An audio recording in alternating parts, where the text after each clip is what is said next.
Hi, folks, and welcome on back to Petalburg Woods, the only podcast where the grass is green and the girls are pretty. Let's talk some Pokemon.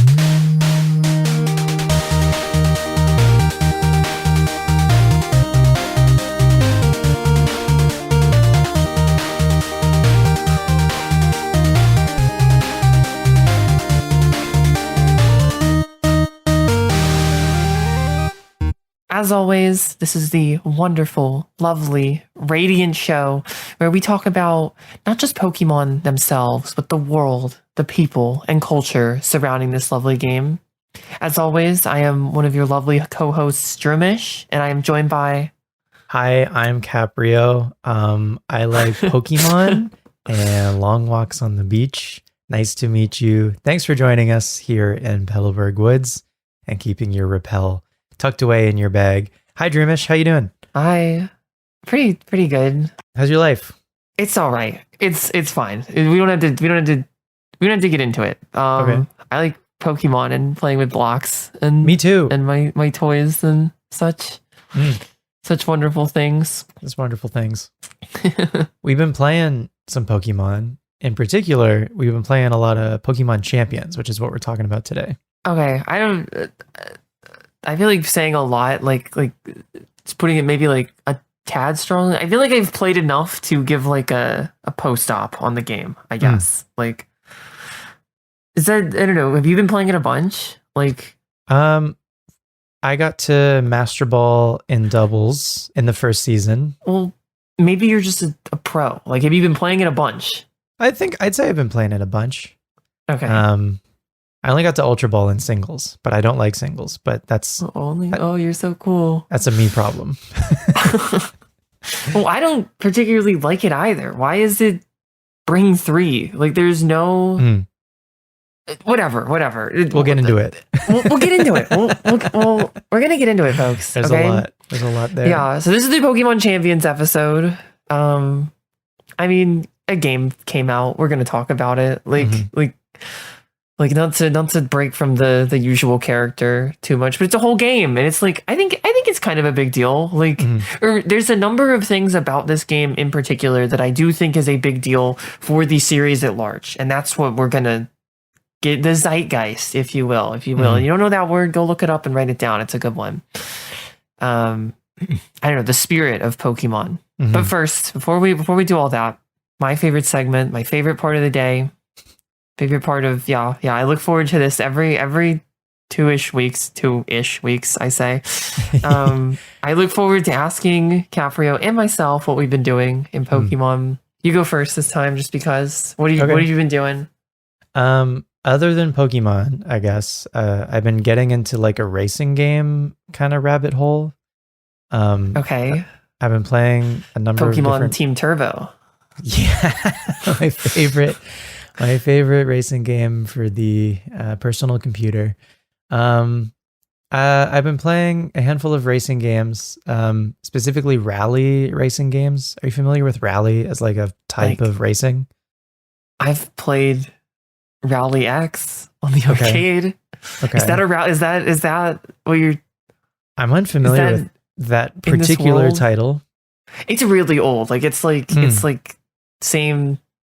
I have this like plug in the wall, like white and yellow cords, like little. It's like one of those like plug and play stick things. Yeah. And it had Pac-Man, Rally X, Dig Dug, Galaxian, and then it's called like Bosconian or something. Okay. This is nonsense. Anyway, it's like Pac-Man. If Pac-Man had cars, and you could leave, I think like an oil slick behind you and kill other cars. So like a biblical arcade game is what it sounds like. Oh yeah, a biblical, yes, literally. That's arcade game. Yeah.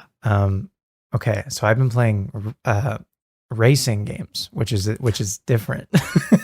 Okay, my bad. It has cars, and you do race, and the cars try to chase you. And it's called the Rally X. Okay, yeah, it has rally in the title, and that might be the only rally about it. Okay, it's also a game, and there's also cars, but just that's 3 for 3. That's the trifecta. The holy trifecta. Just go. Famously. Just tell me your non-Pokemon story real quick. Well, Rally is a type of racing that is basically just like time trials. Like a car goes over a track solo and just tries to do it as fast as it can. Rally is also in a straight line, so there's no laps, or there's at least very rarely laps. And the appeal of Rally, at least for me, but I think for a lot of people, is that it's not supercars. It's like regular, everyday, like retail cars going as fast as they Focus? can. Yeah, exactly. Like a Ford Focus. Really? 100%. Yes. That's awesome. Exactly. That's really, like a Ford really Focus. awesome. Okay, I'm back. I was mad at you and now I'm back. And they're going as fast as they can on like very narrow dirt roads in like back countries.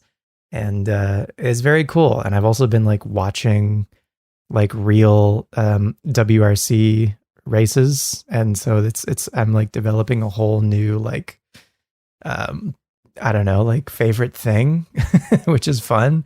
So I've also been like, there's a handful of like, really cool. There's a handful of games, not even a handful. There's many, many, many games that are about Rally. So a handful that I'd like to shout out.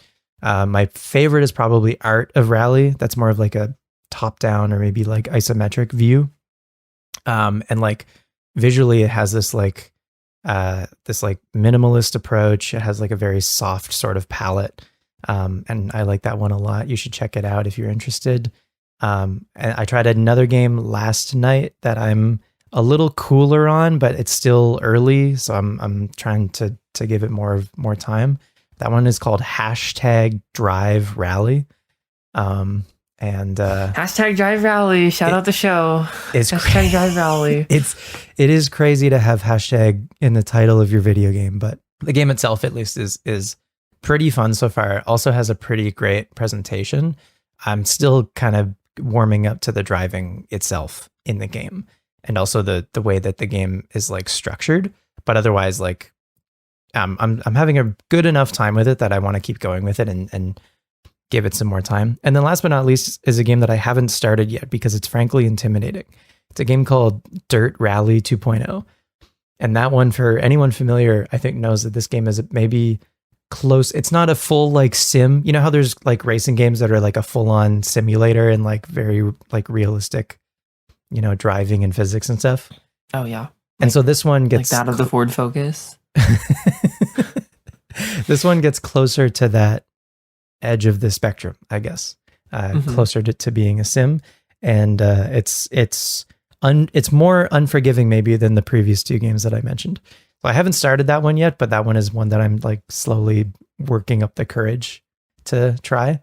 And yeah, so I've been getting into racing, and I think might have told you before that I'm like a big like Need for Speed head also. I don't know if that's ever come up. Or no, of course it has, because Rydell. Well, not just Rydell, but ASAP Rocky. ASAP Rocky, famously, of course. I've told so many people about the ASAP Rocky. Like, that's like one of my go-to anecdotes. If somebody likes games and music, the ASAP Rocky racing game is like, that's like probably number one in the chamber. Like, of like, hey, you know ASAP Rocky? You know Need for Speed? Like, yeah. What if you put the two together? If they say yes to those two questions, I'm like, then you're in. You have the perfect segue. I have the perfect little anecdote. I have your new favorite thing. Yeah. Yes, God, I know of it because of your stories. The credits of Need for Speed Unbound is just like a half an hour of ASAP Rocky talking to himself. It's incredible. You don't have to play the game. Just like look up the credits on YouTube, but it's like really, really funny. ASAP Rocky plays himself in that game. It's incredible. I love that game so much. Anyway, so yeah, I've been a fan of Need for Speed for a long time, but then have recently discovered this like other like subgenre of racing in rally, and not just in games either. Again, like watching the like real life WRC season this year has been very fun. Also, otherwise, been playing Pokemon. You know, been streaming Mystery Dungeon Explorers of Time. Sunseed backwards. Yeah, you got me good. Sunseed backwards, everyone. You got me really good with that one. I'll never recover, I fear, from Sunseed backwards. As you were saying, my bad. I had that one, and that was in the chamber for that specifically too. That's basically it. Is just I've been playing Mystery Dungeon, and I have the joy of you and other very fine folks mogging me in chat endlessly with the likes of Stunseed backwards, etc. Anyway, but I'm having a great time with Mystery Dungeon. What have you been up to lately? I have been playing Champions. I have to admit it. Even though I went on that tirade last episode, I have been playing it. It's fun with friends. It's nice to amble around in there. Obviously, I have a lot of thoughts, but I've been playing. I haven't been playing it a bunch. I feel like I could get higher. I was just playing. Well, I have aspirations. I guess I want to get really high on ladder with Megalop. I've been working on that, and then like my super pipe dream is to get really high on ladder with Mega Pinsir, because that's like sounds impossible. If anyone can do it, though, I can do it. You. I can. Yeah. I think I've been like, I have a video that I'm working on that I've gotten just like very, very into. Like I feel like it's almost spiritual at this point. Writing about some of my favorite parts of Fire Red and Leaf Green. I don't think I've told you about this already. I was gonna send you stuff about it, but it's just like not even playing the games a huge amount and just like engrossing myself kind of in the literature is whenever I get in that mood, it's just the most fun, I think. I mean, I already love like a good wiki crawl, but like combining that with like, I don't know, the quote unquote research of like, okay, now I'm going to go like cross-reference with the game and I'm going to check the Pokédex in Sapphire or something. And then come back here and like read these documents, look at these posts, check the code. Like I'm feeling immersed, I'm feeling surrounded, and I'm just having a really good time. Surrounded by anything in particular? Surrounded by beauty. I've been feeling that way. And then someone like I was in this like I was in this shiny hunting group, but I feel like a fraud kind of, and I haven't been streaming a ton lately because of the being very much okay rather than happy, lol. But I said it was like I'm not even doing my main hunt right now, and I was like looking for a hunt. I think I'm gonna do, like the egg there's like a couple of eggs in Violet City and Heart Gold and Soul Silver. We have to put in a password to get the egg. Yeah.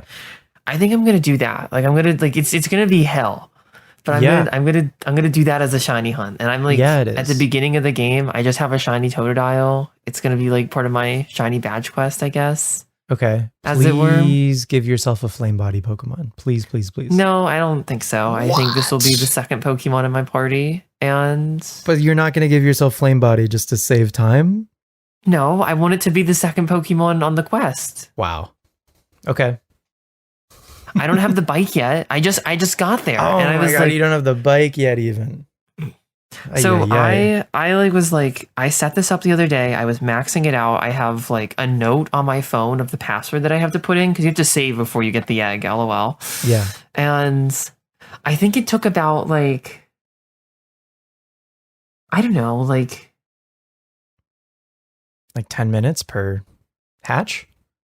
I was gonna say more than that, but like I probably 10 minutes is but what I realized I can do, and why it's maybe not like the end of the world, is once I put in the password and like leave the building, I can just run back and forth until I like get the ping. And I was just experimenting with this the other day. I was like, what? Because I have this extremely unreasonable plan. I know that I'm not using Flame Body. I know I'm not using the bike. Everybody shut up. Magnemite, stop telling me to do it later. I'm going to do it right now. And I can just, I got the DSi in one hand. I'm just holding back and forth. Maybe even the sound on to give me audio cues. And it's just automatic. It's an automatic process. And I'm going to start this game with a Totodile and a Slugma. Okay. Shiny Slugma will be your flame body Pokemon eventually. Exactly. I wish it could like self-incubate. Someone was saying that. And I was like, that's a really cool idea. But like where it like heats the egg from the inside because it's just hot lava in there. But yeah. So yeah, Slugma will be the flame body Pokemon, and I don't know. I'll make headlines around the world when I pull this off. And I was saying that I feel like you can do one of these encounters a day. So maybe you'll hear from me in a few years on this one. But I mean, good luck, and I wish you all the best. If I get like in like a real like chill maxing mode, I can do like 5 a day. Maybe I can hit 5. How crazy would that be? Yeah, I mean, if you're like if you're hanging out on the couch like watching a show or whatever, you're hanging out with Howie Mandel on Deal or No Deal Island, and you're just looking for something for your hands. Okay, he's not on Deal or No Deal Island. Oh, okay, but I'm a fake fan. I get what you're saying, but if you're hanging out with Steve Harvey in the Family Feud studios, then yeah, that can be something that you can do while you're doing something else. That sounds nice. I think it sounds great. I think it sounds really, really good. Forgive me for being skeptical about your success rate with this particular hunt. I just felt like I needed a mountain. They were like, you said you were depressed. Why did you pick something so hard? And I was like, and I said, because it's there. Like that guy said about Mount Everest, because it's there. And I've been thinking about this one a lot, and I just want to get it started.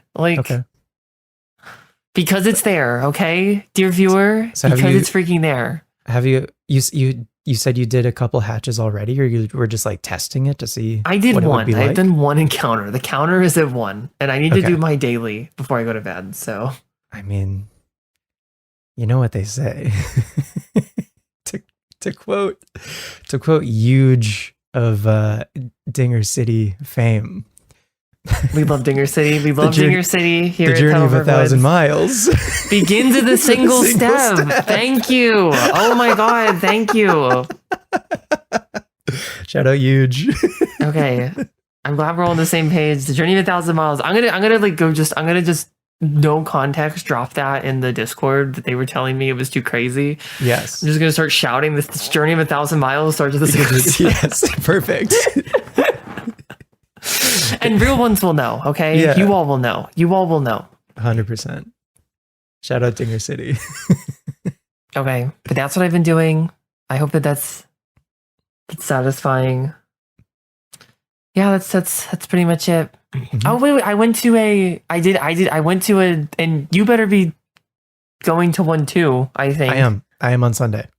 I went to a Rising Chaos pre-release for Pokemon TCG. I got a really cool illustration chest pin, and it was awesome. And I got the Ampharos deck. I just had a great time at a pre-release. It's really fun. Hell yeah. That's so great. That's it from me though. That's my money moves. You ready to do this champions business? Yeah, let's jump in. Pokemon Champions has been out for like a month and a half at this point, give or take. But a full season has come and gone. A full season where there has been like their initial format, their initial set of Pokemon that are available in the game has come and gone, and a new season has started, season M2. But just because it is a new season doesn't mean that it is a new regulation set. So it's still regulation set M-A. So the Pokemon are the same. The items are the same. They haven't added any new content to Pokemon Champions. So it is more of the same, at least from the previous season. But now that first season has ended, if you haven't checked back into Champions and you finished at whatever rank, you'll get a bonus amount of VP, depending on whatever rank you finished in both singles and doubles, which is nice. So if you're hurting for VP, which odds are you probably are hurting for VP, you'll get a nice chunk of VP if you log back in, assuming you haven't already. And there's a new battle pass that you can slowly but surely level, I guess, and get some extra VP that way. But that's pretty much it as far as like what's new with this new season, because again, it is the same format. So I guess to start for Champions, I kind of just wanted us to talk about like how our first season went and how, well, like, however you've been engaging with champions has gone for you, like, so far. So, like, for me, I primarily used a rain team with, like, Pelipper, Archaludon, Basculegion. My 2 megas, I was using Mega Dragonite and Mega Meganium, and then Sneasler. And that was kind of my, like, final team of 6 by the time I kind of stopped grinding the, like, doubles ladder in the game. And I finished season 1 in Master Ball. I didn't get any higher than rank 4. But I kind of just wanted to get to Master Ball, A, to see if I could do it, and B, because I felt like once I got to Master Ball, I would be able to, like, experiment more with different Pokemon and not have to worry about, like, falling in rank. Because once you hit a new, like, Pokeball tier, that's like a checkpoint. So I believe, like if you hit Ultra Ball, you can't lose and fall, like, you can't lose enough to fall back down to Great Ball, which is nice. So each of the Pokeballs are like a checkpoint, which is cool. Gives some nice, like footholds while you're grinding the ladder. So I got to Master Ball, and then any desire to keep playing the game just fully vanished. I had said to myself, like, once I get to Master Ball, Really? I can experiment and use some different teams and stuff. And then I totally didn't. Part of that is the racing game rabbit hole. Admittedly, that kind of took over my mind and my, like, interest at the time. But also, I did what I had initially set out to do in Champions, is get to master rank in doubles. I played singles for a bit. I got to, like, Ultra Ball rank 4. And then I was like, I don't think singles is for me. This feels like a little too random. And also, I'm not a fan of the Bring 3. I really don't like the singles format. Yeah. Like, just it's not fun. Mm-hmm. It's not well made. Mm-hmm. It feels in your bullet points here. How does it feel to play? Is it fun? Is it well made? Great questions, because the singles format fails on all accounts. Oh my God. Does the singles format in Champions suck? It's the one, like, I think, like, 0-100 negative thing I want to say about this game. Mm. Like, forced Bring 3 out of 6 is just, like, I mean, how far is this from Russian roulette? Like it's just funny. Like pick your bullet. Like, seriously, I don't know how to make it work, because just let you bring 6. Lets you do 6v6. Right. Yeah. Do like Smogon singles, but this has been the format for, like, online singles for in-game Pokemon since X and Y. This has been the singles format that they've done, is, like, have a party of 6 but bring 3.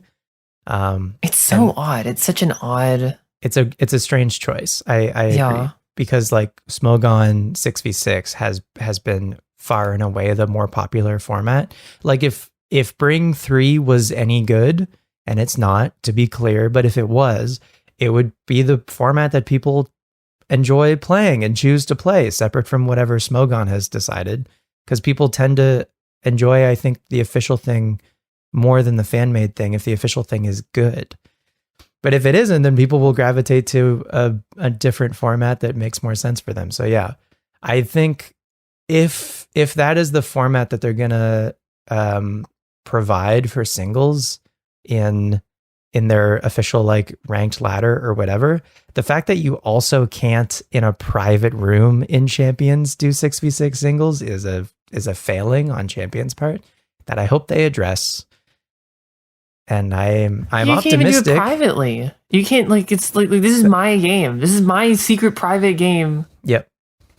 That with my friends, where I should just be able to play the game however I want. Yeah, like, we should be able to do, like, 1v1s. Like, we should be able to do whatever we want. In the main series, you're allowed to change the rules in a private game where you're linking with a friend or whatever. Not the case in Champions for whatever reason. I hope they change it. I'm curious to know about how your experience has been, whether that was in the first season or since the second season has started. What Pokemon are you using?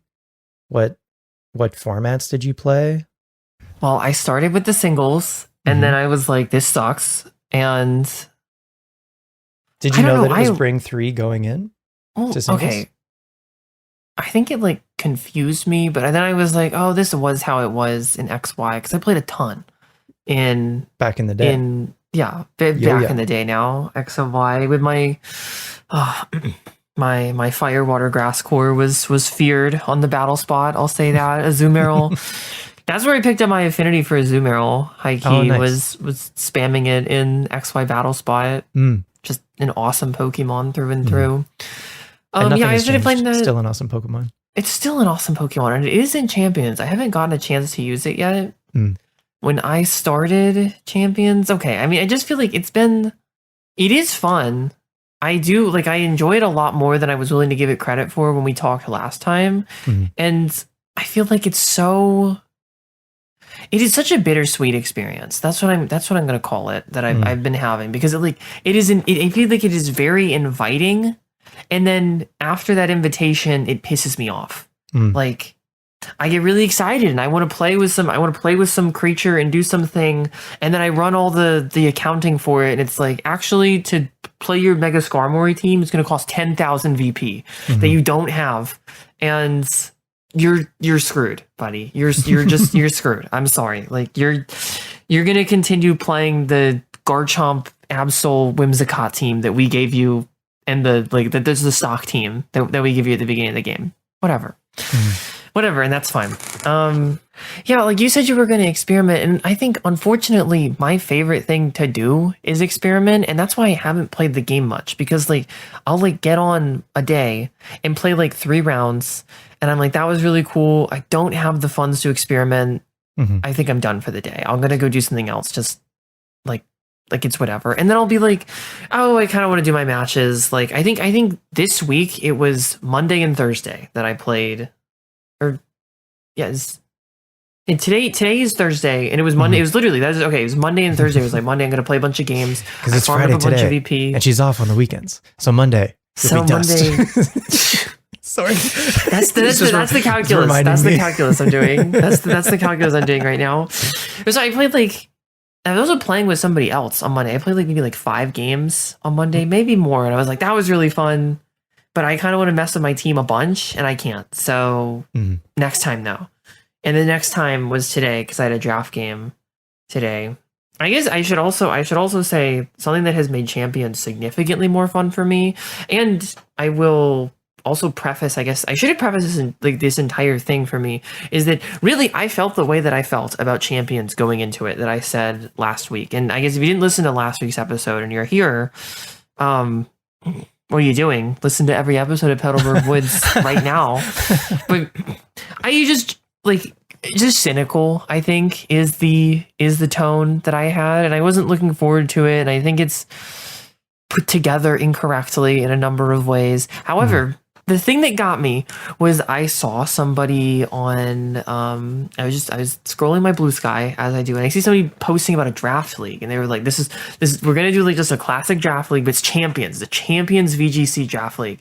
I was like, that is a way to actually get me on Champions, because for whatever reason that sounds really fun. And if you haven't done a draft league or know what a draft league is, you, similarly to any number of fantasy sports, and this one is 16 people. We go in a line and we take turns picking Pokemon, and you build a team kind of against odds with the people that you're going up against. And so the teams get a little wonky, and they're everyone's got a wonky team, and everyone's got a ragtag group of misfits. And I think the experience gets really personal, and the matches get really weird and interesting, because in the game that I had today, and that's why I was playing today, it was I showed it to you, it was on the field at one point is Slowking and Tinkaton up against Gengar and Altaria.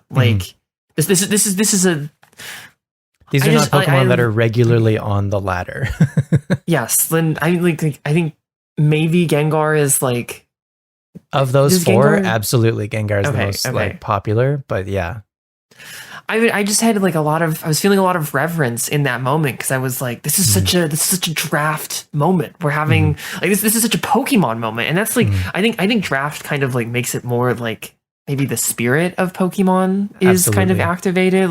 I've got my ragtag group of people that I picked, these are my guys. I've got some ownership over them, and I'm stuck with them. And you stick with it for an entire season. So like you get if you stick with it, I think you get pretty invested. And is your group allowing trades like mid-season or anything? There are, I think cool. because there were also some drops. There's free agency and stuff, and fully sports. like there's it's pretty freaking cool. It's pretty freaking sweet. Okay, it's pretty freaking sweet, Lois. All right, like I like doing drafts a lot. I've been getting really into it, but I thought this was like.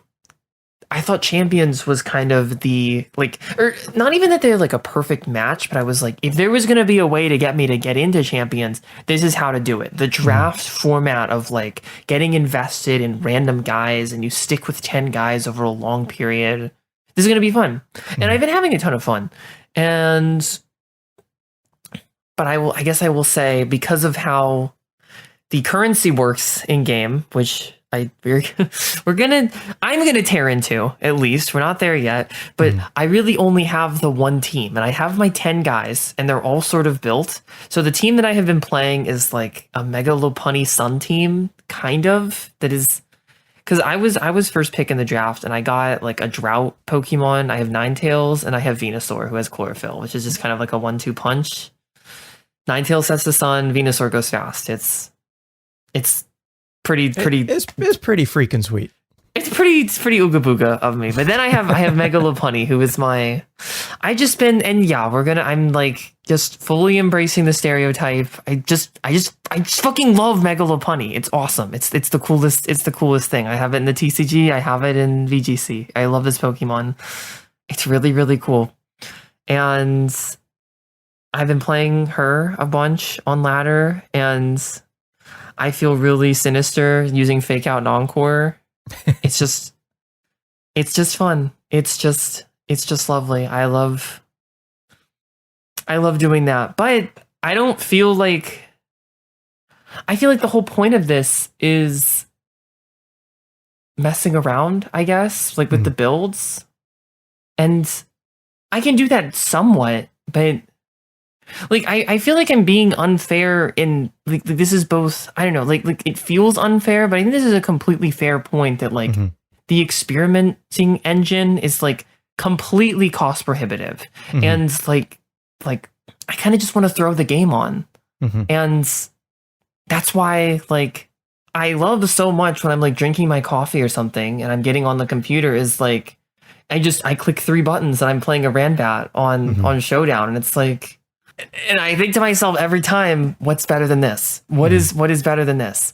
And I don't know. I had this like dilemma today, and I have Tinkaton and Skarmory on my team, and I was like, oh my god, I neither of these Pokemon have any investment in them whatsoever, and I have like 500 points left. I'm gonna have to pick one, and it's not even gonna be good. And that's, I guess, where like, but I want to. I'll say I want to. Like, I want to do this. Like, I am frustrated with this game because it enticed me, and that's the bittersweet invitation, right? Like, it got me, and every time it gets me, I get frustrated. But every time, like, that I have, I guess, like, those 3 days of that once every 3 days of payoff, it's really, really fun. And then I think I have a game that gets me to appreciate, like, oh, I should have Triple Axle on my Lopunny instead of, I don't know, a Giga Impact or something. Not like just filler things. It's like I want to change a move, or like I want to build something entirely, or like I feel like the biggest thing is like I want to add X to my team. Like I want to add Charizard to my team, and it's like, okay, well, you're gonna have to do this, and this. Like, I don't know. I feel like there's like, I do not like the investment system. I don't know how to like pose a solution to that problem outside of just paying, but it leaves a bitter taste in my mouth. It's fun. It feels good. I think it falls short on being well made for me at this time. At least well considered. Sure. I'll call it well considered. I'm with you on it being well considered. I was gonna say it isn't. I think it is a well-made game, like presentationally. I think it is not well considered specifically regarding the amounts of VP. So either the amount that you earn from doing a game is too little, and or the amount of things that cost VP cost too much VP.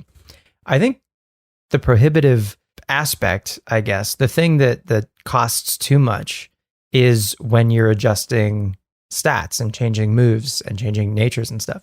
It's 500 VP to change a Pokemon's nature. Why? That's a lot. That's more than you get from doing a single game to change a nature. So people have said, and there's been like various guides made about how to best use your VP, or even like to build your Pokemon fully in Scarlet and Violet first before you send it into Champions, which feels like, what the fuck is the point of these sliders that they put in Champions if it's not even like to your best interest to build your Pokemon in Champions? So I think a compromise they could make would be if they lowered the cost of EV training, changing your nature, changing your moves, changing your ability, all of that stuff. The training part of the game, I think if they like cut all of those prices basically in half, even changing a nature is going to be like 250 VP, which is about as much as you get from doing a single game. But that's a hell of a lot better than where it is now. They wouldn't really have to change the amount that you make from a game. They could even keep the amount that it costs to recruit a Pokemon permanently, which is 2,500 VP. They could keep that the same. The reason that the VP for all of these purchases in this game, for the training, for recruiting, for cosmetics, the reason that all of it is the number, the reason that all of them are the numbers that they are, is because they're applying just the right amount of pressure to make you feel like it is worth it for your time and your sanity to spend a little bit of extra money on this game, right? Maybe you're playing it totally free to play so far and they're really trying to get that extra little bit out of you.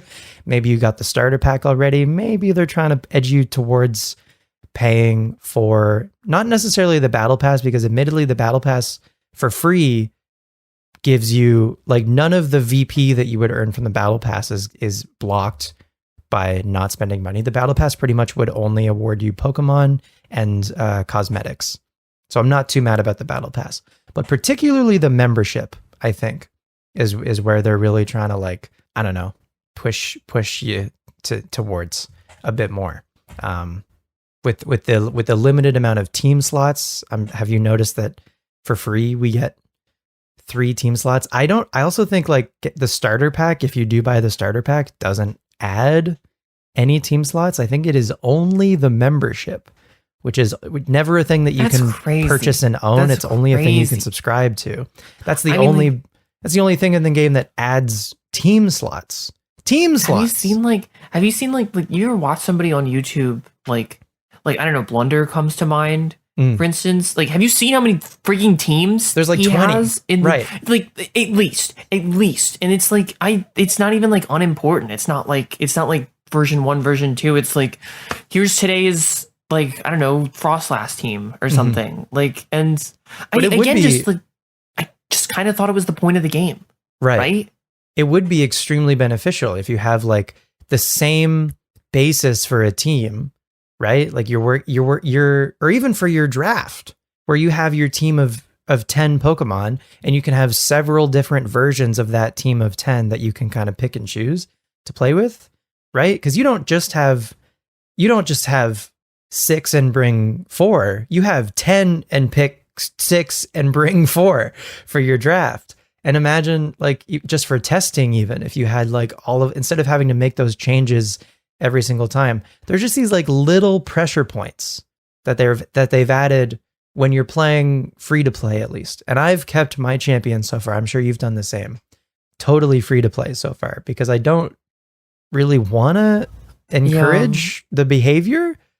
Even though I'm moving stuff from Scar, I'm moving stuff over from Violet. That is the extent of my behavior. And those are things that you had already. And even you could still play totally free to play, getting your Pokemon in Pokemon Go, for instance, and then getting Pokemon Home, and that is free, and that would still give you the full the single box of 30 spaces, and then you could transfer from Go to Home to Champions, and all of that can stay free, and that's great.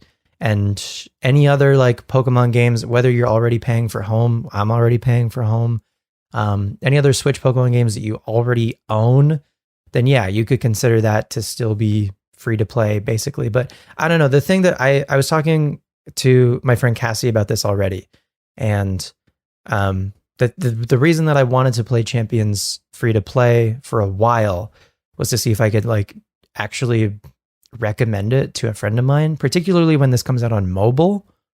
And like, realistically, are they going to be able to play this game as easily and without barriers as they could if they just got onto Showdown, which they can still do on their phone? No, not even close. It is going to look cool and feel fun that way, but at least, yeah, there's too many barriers as it stands now. And the price of things, the VP price of things, I think is too high, or the amount that you make from battles is too little. But it's all very carefully, I think they picked those numbers on purpose for sure. Yeah. That's great, because I feel like it's very cutting of you. I was just like, this is annoying. Like, yeah, but that's just the extent of it. It's just like they right. But I think it's engineered to be just annoying enough, right? It's engineered to be bittersweet. It was made in a lab to be bittersweet if you don't put any money into it. Yeah. I do. I want to give like a lot of praise because I've never so since Sword and Shield and they did all the decks, they like, oh, we're gonna make the decks small, and the Undying Defenders always say it's like, oh, it's gonna make for more interesting metas. Nope, not the case. Not true. IMO. Like do you mean like when there's a limited pool of Pokemon? Yeah, like the regulations was like, I mean, you've got like a different Charizard, I guess, every time, but like I felt like this is just maybe just like I don't know, attempting to sink into it, but I tried really hard to sink into it in Scarlet and Violet, and it just like these metas just like they got so, every meta felt so centralized. I think it was like I don't even remember what it was. There was one regulation that I played in Scarlet and Violet that did not feel crazy centralized, and I think it was like the no legendaries, no paradox, like the lowest floor possible, right? Or the lowest ceiling possible. Like we took out all the assholes, so you can just play the game. I was like, well, this is awesome. This is really great. This is the one regulation I'm enjoying. And just like before that, it was like the Raging Bolts meta or something. Right. I guess, and then I went like into it just.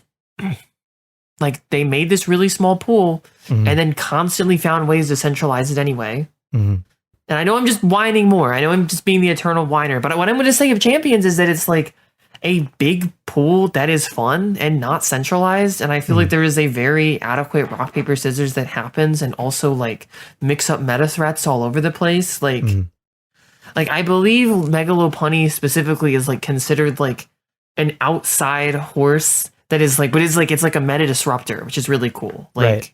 For VGC, absolutely. Yeah. I never saw one the whole time that I played through season 1.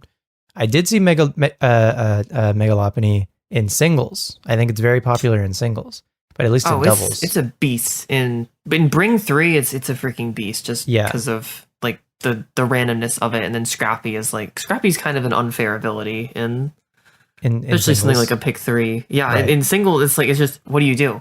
But you're right. In VGC, it's I never saw it, but it's cool that like, in spite of that, I saw a lot of different Pokemon, especially early in the first season when people were really experimenting and just like trying stuff, still kind of playing with their favorites. I think in this. No, you go ahead. What was you? I'm having a memory. I'm having a vision of a brain blast. you were telling me something, or Ariados. Talk about Ariados or Ariados. Talk about Ariados. Well, there was towards the end of the last season, there was a global challenge, and the winning team, it had the rest of the team, right? Like the other 5 Pokemon were all pretty centralized, like pretty main, like meta threats, right? There did wind up being a core of 4 Pokemon. I think like Mega Charizard Y, Garchomp, I want to say maybe Basculegion, and maybe Sneasler. I think Sneasler was like the most used Pokemon by the end of season 1. Anyway, but then this person I think also had Sylveon, which is initially thought to be like Diet Mega Floette, but then I think has turned out to potentially be just as good, if not slightly better than Mega Floette. But again, it's like team depending, meta depending, all of this stuff. And finally, Ariados. And you and I and everyone else were probably like, what the hell is an Ariados doing on the team that won the global challenge? And it's just because it had a very nice matchup into some of the most popular Pokemon. It fully walls Sneasler, which again is the most popular Pokemon in the format. It does very well against fairy types such as Mega Floette, which is probably the most popular Mega, if other than Mega Charizard Y. Obviously, Ariados not good into that Pokemon, but you don't bring it into that matchup. And then it just had some like very specific tools to handle the format as well. It had Rage Powder.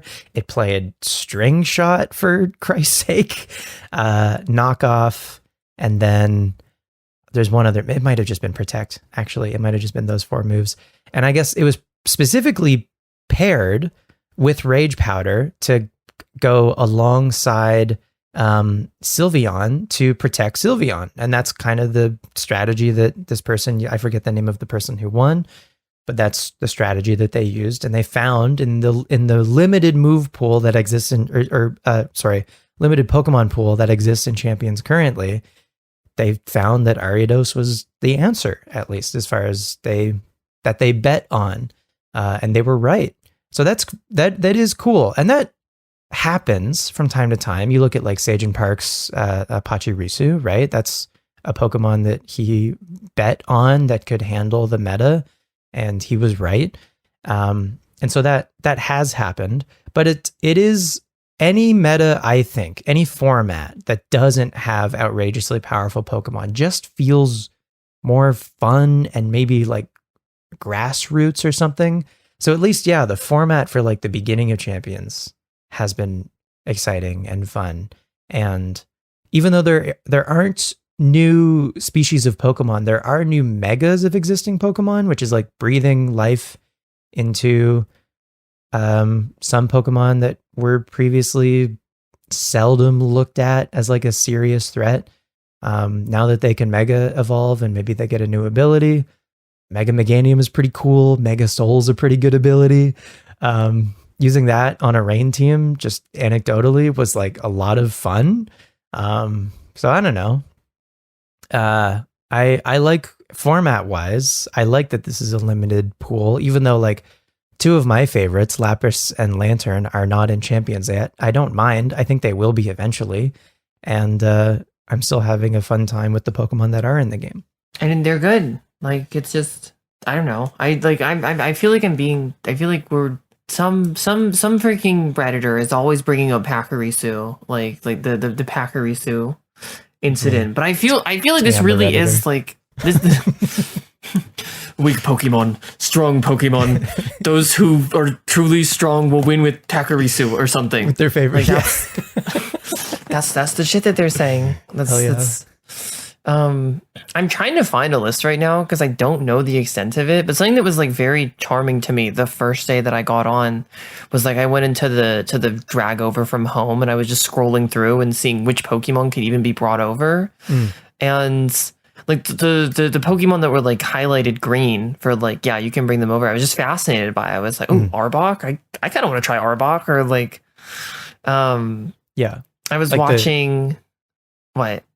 Just like the guys that they chose. Like obviously they chose a lot of like fan favorites and good Pokemon, but then you're right. They chose a lot of like kind of weird Pokemon that could have a need. Like Arbok is an Intimidate Pokemon in a game where there are limited choices for Intimidate Pokemon. Maybe Arbok like fits the bill for what you're working on, what the meta is. Anyway, you were saying? I was watching Jim try to do Watchog on the ladder. That was very fun. Hell yeah. That was really awesome.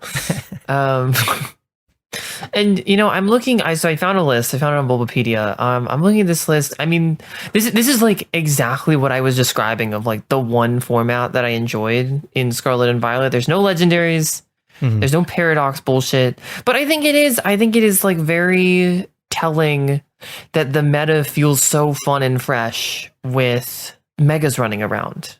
Right. Like you'd think that they would be ultra powerful, but for the most part, they feel relatively balanced, which is kind of miraculous.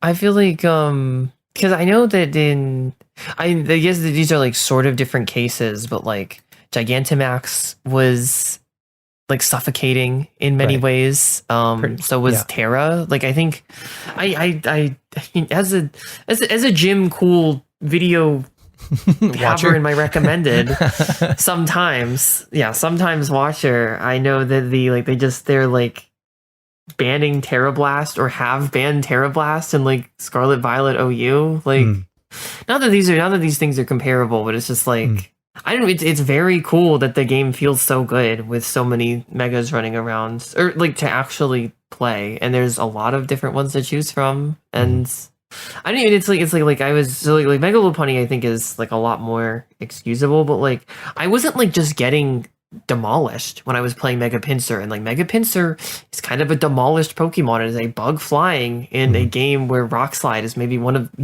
the most chosen attacks. So it's not going to be having their attack, but I was still like, this is fun. This is fun. I feel like I can figure my way around games because this battlefield is fun, and I want to credit a lot of that to partially the mechanics of megas and like the Pokemon that have megas, but also just the pool. Again, this is all to say that one of the biggest strengths of this game is the Pokemon that are actually in it. And I think that's kind of like a very bare minimum. If we were starting with like a paradox meta or a legendary meta, I would not be playing this game. And based on, I guess, my resume, I think I can say that like with like near certainty. And I'm, I guess, proud of them for resisting like and they've even resisted like their like Amoonguss isn't in the game, Rillaboom isn't in the game, like these are not like one of those is a starter Pokemon, right? But these are still like in Scarlet and Violet right now some of the best Pokemon in VGC, and they tend to be pretty centralizing. And Incineroar is still in Champions, Sneasler is, and sure enough they are some of the more popular picks.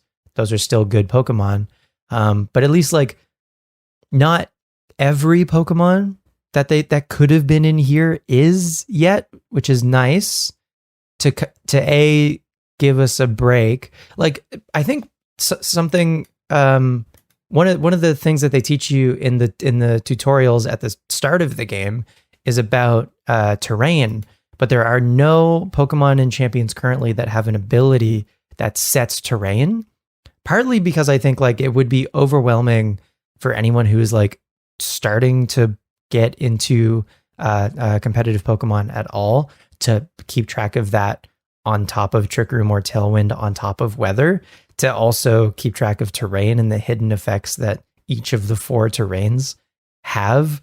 I think could probably be like overwhelming. And the moves that would allow you to set, like you could still use grassy terrain with your Mega Meganium if you really wanted to. You could take that turn to do it, but at least none of the Pokemon that set terrain are in the game yet. And so there is this like gradualness mechanically also, and with like how complex VGC especially can be and get. It's nice that they're like, it's limited even mechanically currently. And I'm sure the next format probably will add terrain. If I had to guess, we'll probably see Rillaboom and Indeedee and the rest of them. I can't even think of all of the terrain setters, but you know who I mean. But yeah, I like that it's a bit more simpler of a game at the moment. It's like I prefer playing old school Yu-Gi-Oh.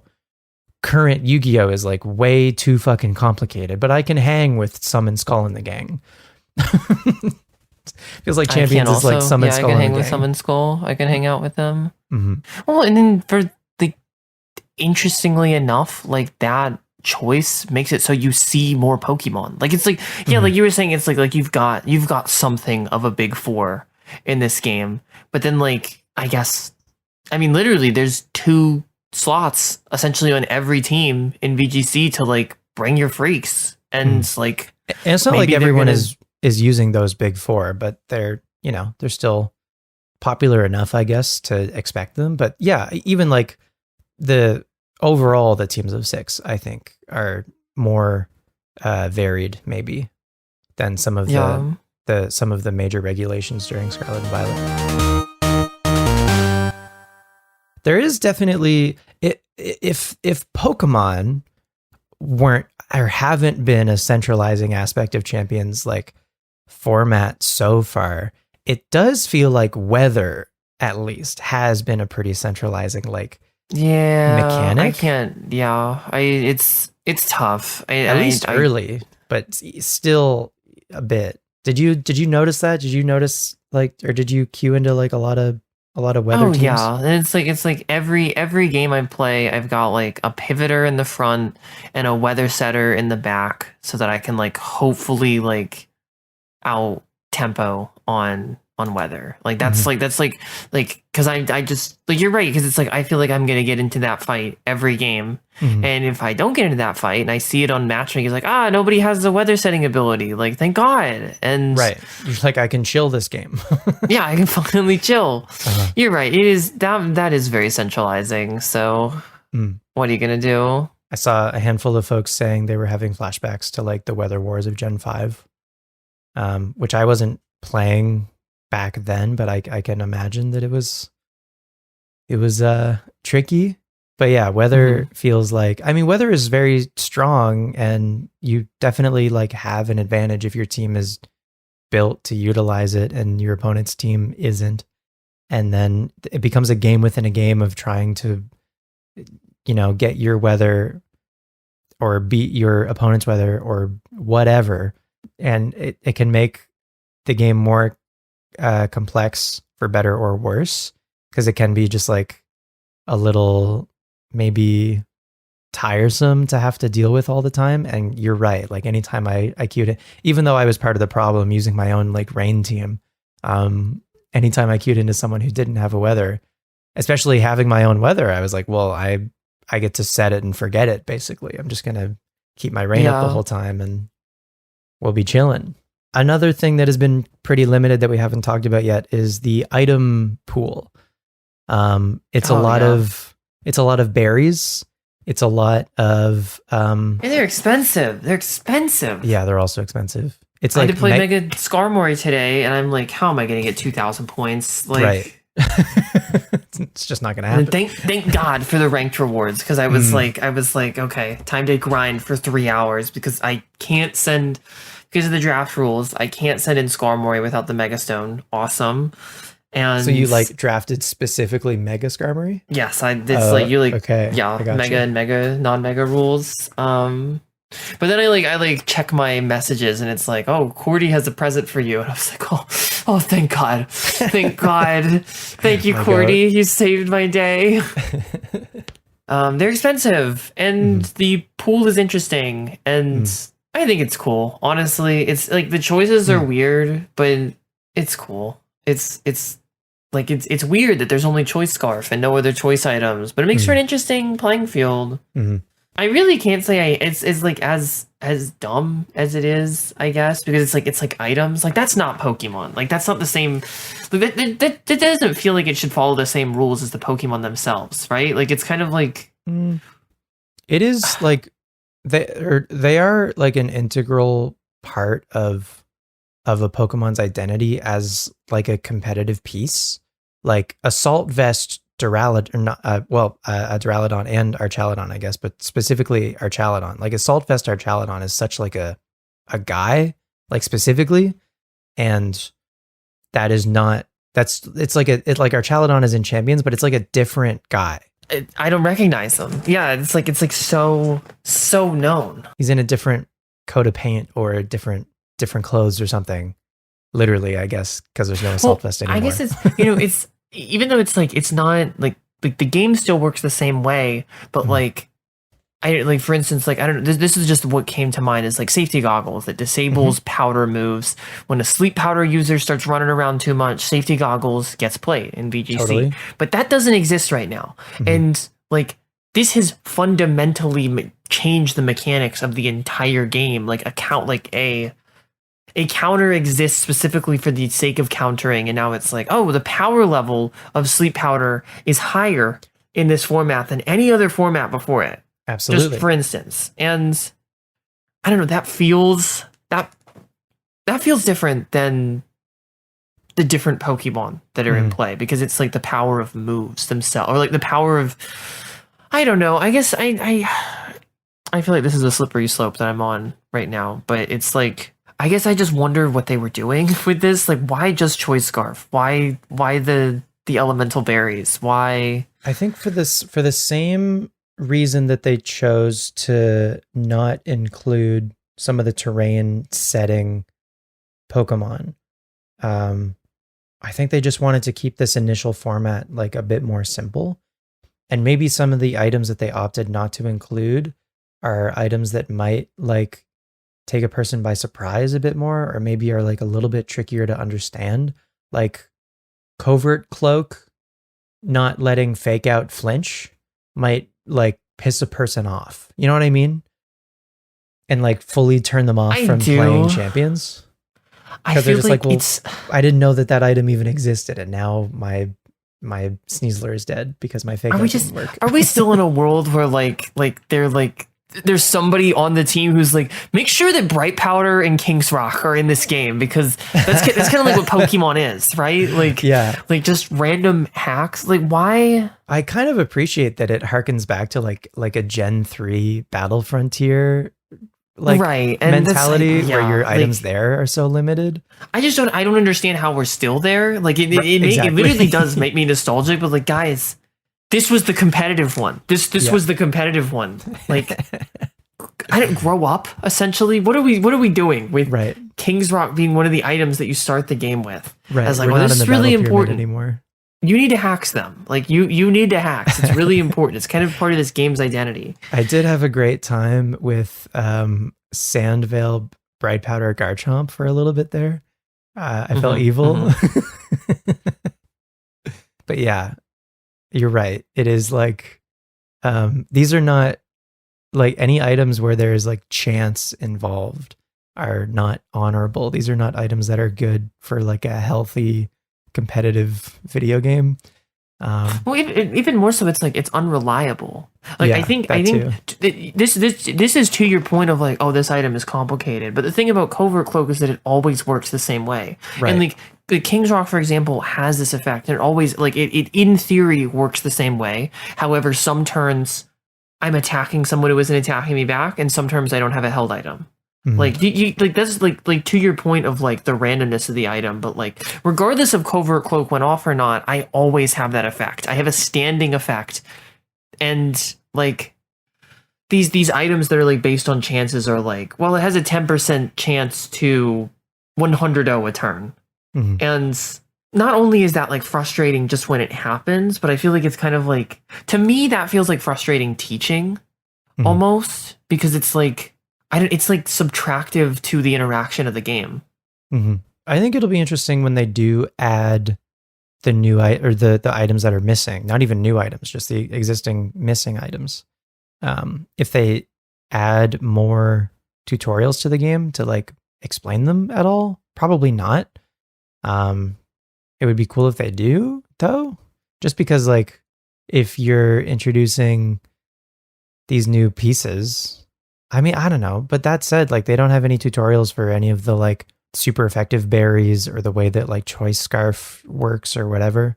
So yeah, I don't know, but it has made certain items like because Well, okay. Here's one thing I'll say, I guess, about the limited item pool is it's made the items that you can expect Pokemon to have pretty, like you can kind of assume what to expect.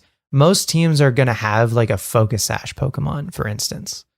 Focus Sash is probably one of the best items in the game currently. And I think most teams will utilize Focus Sash, because there aren't many other great options. And so that also becomes a part of like when you're in team preview, because there are limited items in the game, that there are fewer things for you to account for, I guess, when you can expect, or when you can like try to assume what your opponent is doing. Because that's the other thing is like ranked ladder is like best of one, closed team sheet. There is no preparation really.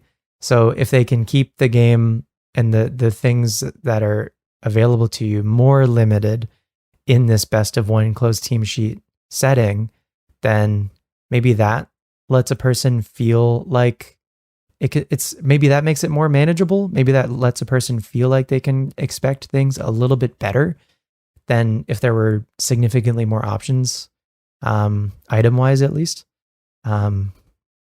Maybe again, that could just be me. I tend to do this. I could just be giving them like a ton of credit, maybe more than they're due. Because it could also just be like when they update the game and they add more items, that's just more quote unquote new stuff added to the game for them to shout about, like, oh, check it out, Assault Fest, go nuts. Yeah, actually, now that you say it, like I kind of think that's the likeliest of just like how much can we hold out with it still being an interactive experience for there to be content waves. I mean, that's so much of what it is these days. I mean, it's all just like, can we generate buzz at a later point in time? And but to there, I mean, and it's like, I guess to the debate in this point, it's like, yeah, these are big interactive changes, and like even just like the addition of like a singular item like Assault Vest or Covert Cloak is going to change the game a lot. And you added like 5 of those at a time. That doesn't even really feel like that much. It was like you have 5 new items. Meta is different overnight. If I have Assault Vest enters the game, the power level of special attackers goes down overnight. Like just or Covert Cloak is added into the game. Like my Megalopunny strategy might just fall at the wayside.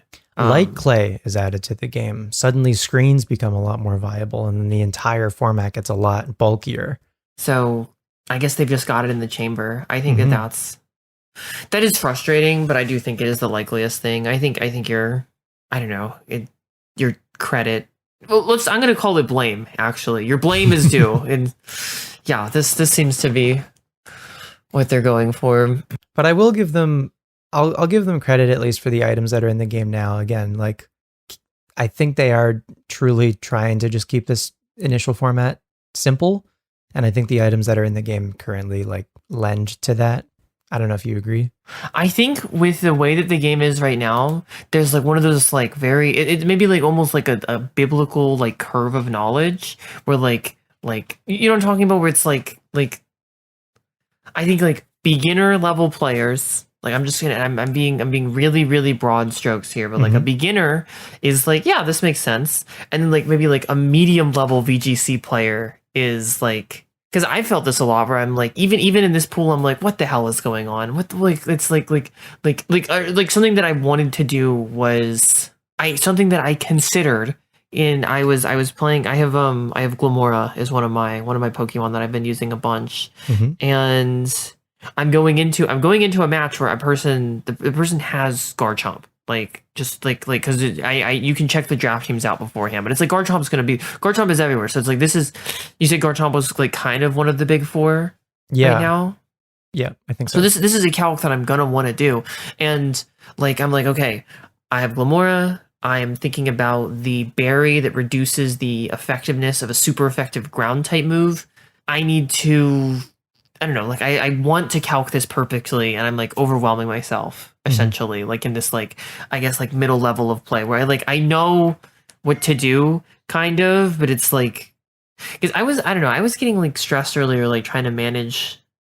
I think when you get to the point of calcs is like when like you kind of have to like, I don't know, you don't have to learn it all over again, but it's like you've graduated from being like big fish little pond to like little fish big ponds. Like, does that make sense what I'm saying? Like because yeah, I mean, you certainly start to consider more specific things for sure, and you're making choices about minutia, like your EVs. Like if I give my Glamora the berry that will help it survive a single ground type hit once, that could help me in this one moment in this one game, hypothetically. And then you get in that moment in the game and you're like, is my plan going to come to fruition here? Am I a genius or not? I think that's kind of what you're getting at, is like you start to see the game maybe with like a microscope, and it makes it much richer, but also like much deeper and potentially like intimidating, because you're like, oh god, there's so many things to consider. Well, exactly. Like, it's not even like there could be no held items in the game, and I think this like moment would happen when it's like, oh my god, there are so many things to consider. And I think really what I'm commenting, like the comment that I'm trying to make, is there should be more helpful tutorials in the game. Like, because this is completely anecdotal, but I feel like I've heard it so many times of like somebody's like, oh, I play Pokemon, I get Pokemon. I'm getting really, really frustrated at the ladder at this game because I'm realizing that I'm little fish entering big pond, actually. Right. Or like I'm big fish entering big pond, actually.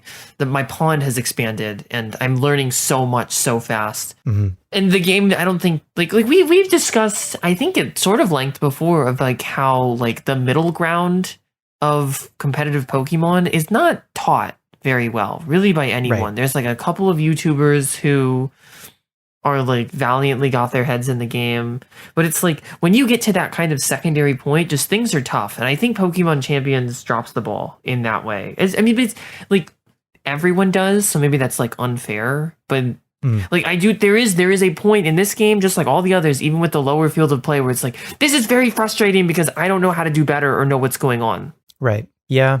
They have tutorials at the beginning of the game to teach you roughly how some mechanics and interactions will go. But I think some sort of like puzzle mode, like chess games, chess.com has this thing where you can just do puzzles, where they put you in a situation and you have limited moves or something to figure out, with what you have access to, how to get out of that situation ahead, or even just like survive or whatever, or win the game.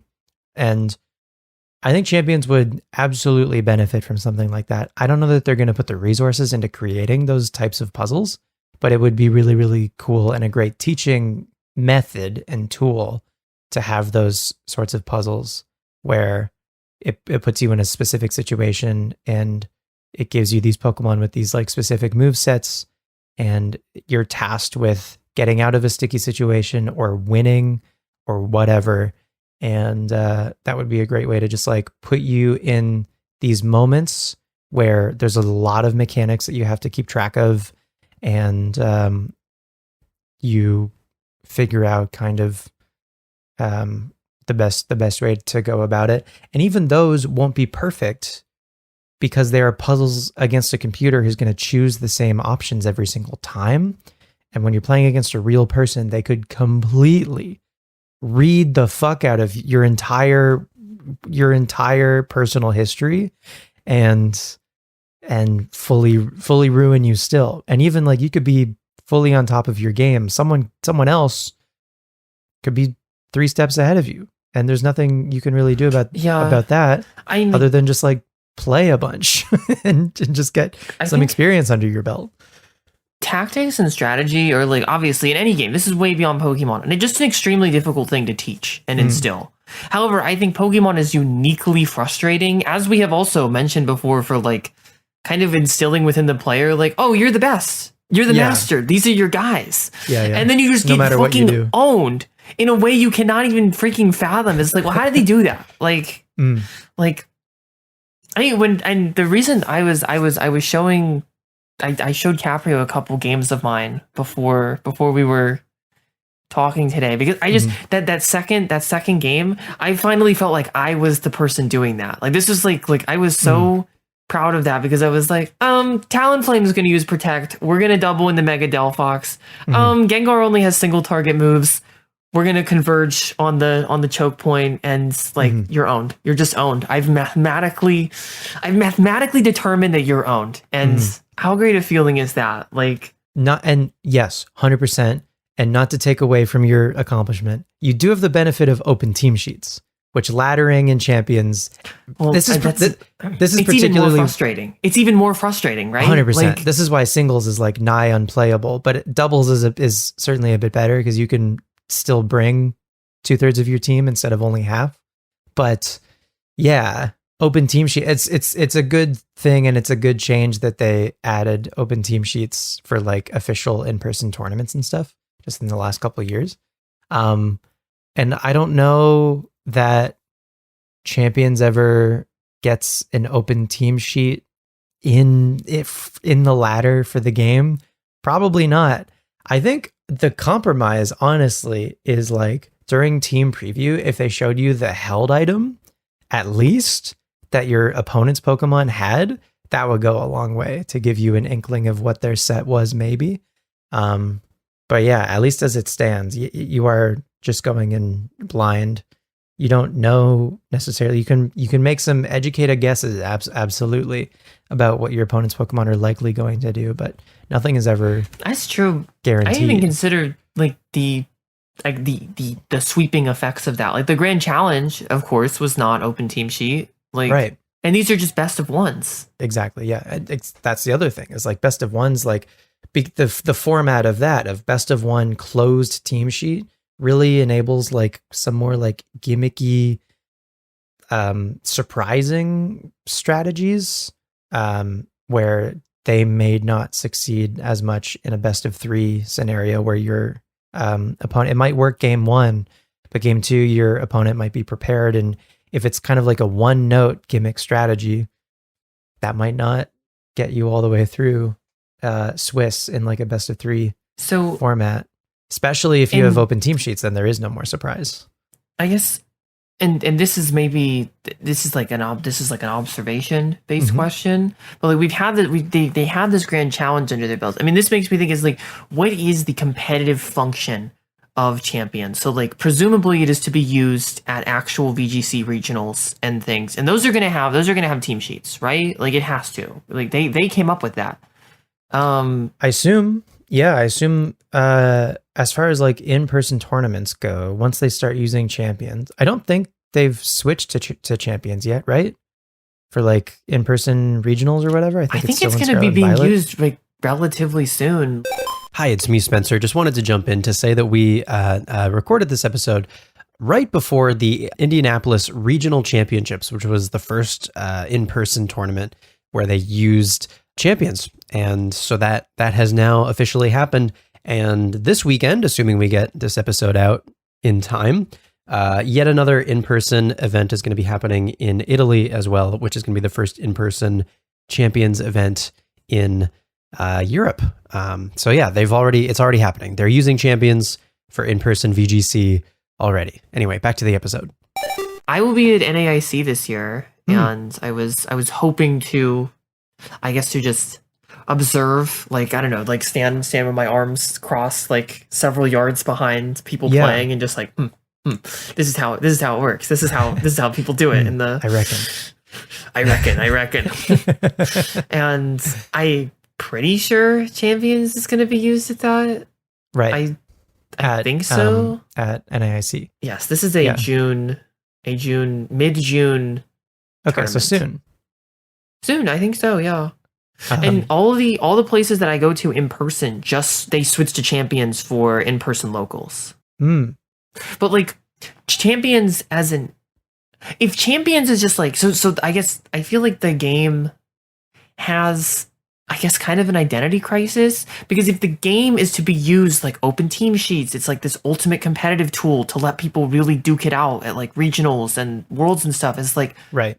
drop all of the monetization bullshit right now. Like, like, I mean, because like the reason people always defended that, and it was like the people who hated genning would come out of the woodwork, because it's like, oh, like you train your you got to train them. These are your best friends. These are like you have to spend time in the mines, like at least pretend. But it's like, this isn't even pretending. This is spend money and or like time in the simulator to build something.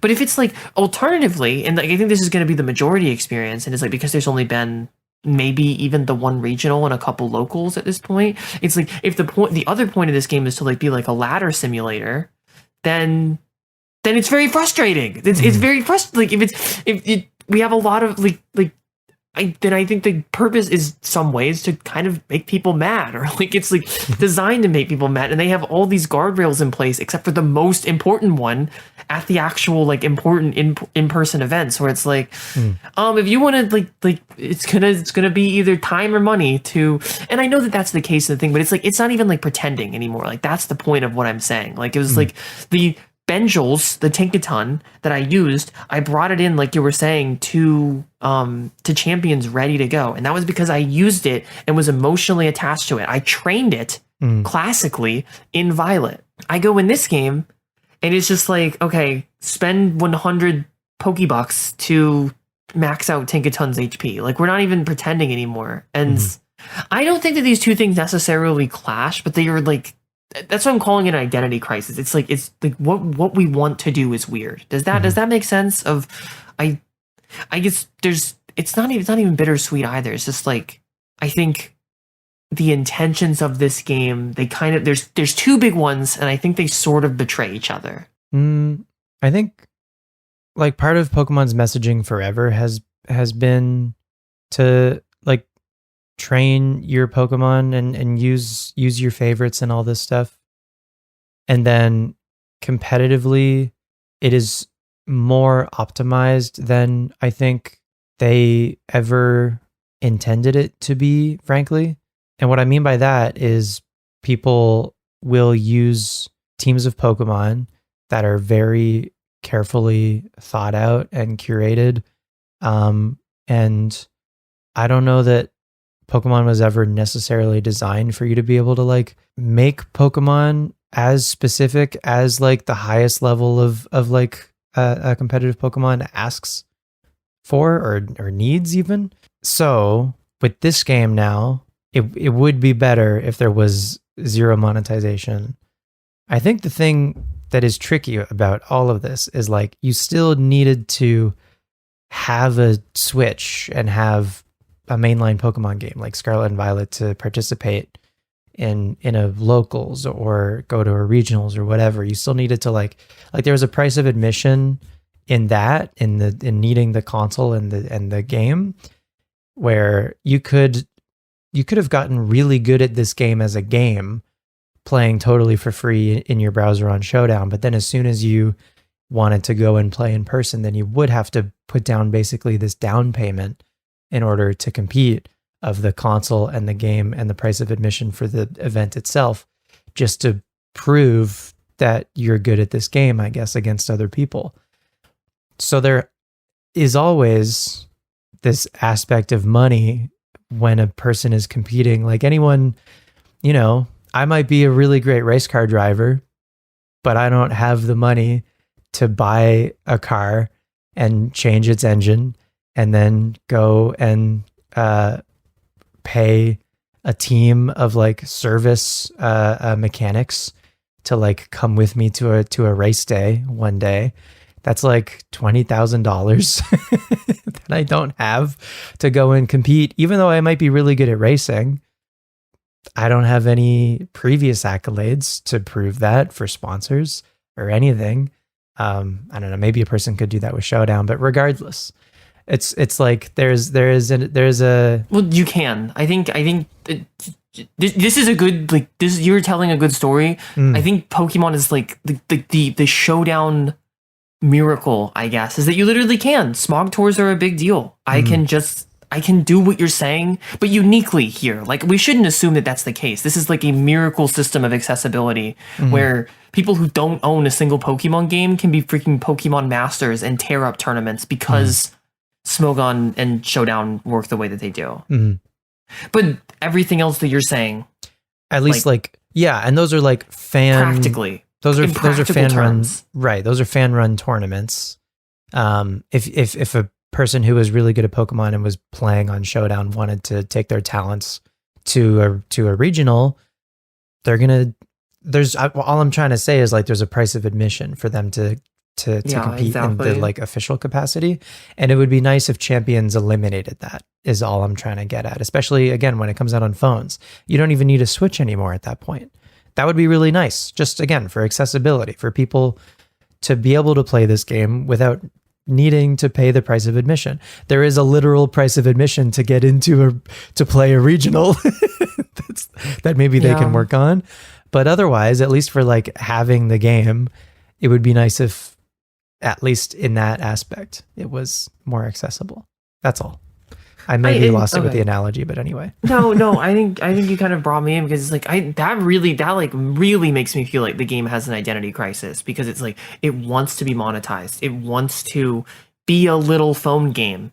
In addition to being the champion or the VGC accessibility ariser. Like, and this is a clash. These are two things that don't those two things do not neatly coexist. Obviously they're going to, because this is the way that Champions is. But I do think that this is we can safely and analytically point this out as like a pretty big issue with this game, that it's like, because if you wanted to highlight and enable the best battles to happen, you wouldn't put these things on them. It was the cost of admission should be being good at battles. This has always been said, like being a good trainer, and it's like the miracle, I guess, of Showdown is it's just like if you're good, you're gonna shine through. There's no Blood Moon Ursaluna issue where I don't have teal masks, so I can't do such things. I don't have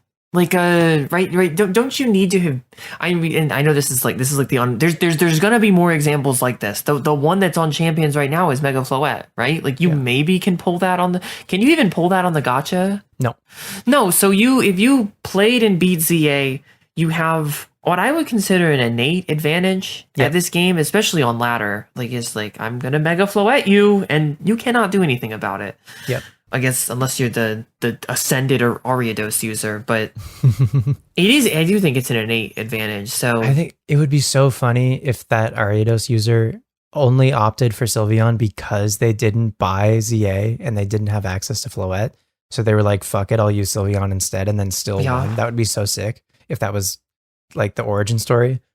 I hope so. I don't think that's even that unlikely. I guess it just like the game is fine. The game is fun. It just kind of like breaks my heart for like it's just what like I don't know if we were even promised this, but the game was certainly made out to like, oh, it's gonna make everything easier. It's gonna make this whole process a lot easier. And it's why is it so frustrating? Right. Why are you so frustrating? That was kind of, that wasn't the promise, I don't think, explicitly from Pokemon, but it was kind of the rhetoric from like VGC's biggest spokespeople, who had kind of championed, pardon the pun, before and after it released, like how this is the best thing for competitive Pokemon. And I mean, at least for like exposure to VGC in particular, it certainly has been good about that. Hey, can we highlight that for a second? Because like, absolutely. I mean, I feel very positively about that. That's like a really, like, they were right about that. Like that's like, that can't not be a fault of the game. Something about the design that they have set up is like making it so like VGC is seeing this huge boon, right? 100%. I mean, in-person tournaments, I think we mentioned this before, and you might have heard this stat before, but in-person tournaments for VGC have had the highest attendance records of all time just in the last like couple of years.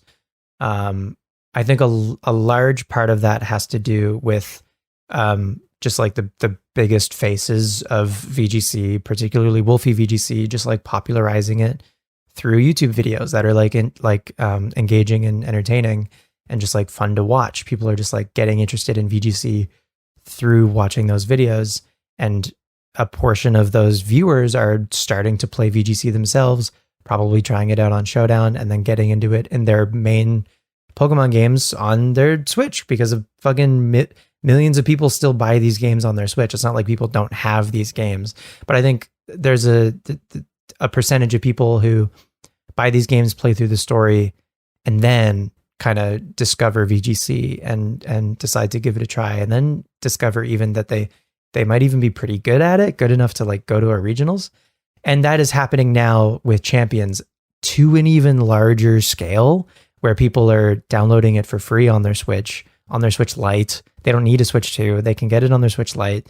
Soon they'll be able to get it on their phone. I think it's it is going, if Champions has already been big from it just being on the Switch, it is going to, I cannot overstate how much bigger Champions will be when it comes out on phones. Because there's like a good portion of people who don't have Switches, who play Pokemon emulators on their phone, who are interested in Pokemon but don't have a Switch, might even be anti-Nintendo. But if it's a free game that they can download on their phone, hell yeah, they're going to give it a try. Anyway, all of that to say that if the attendance records were already being broken, it's only going to get bigger from here. Oh yeah, absolutely.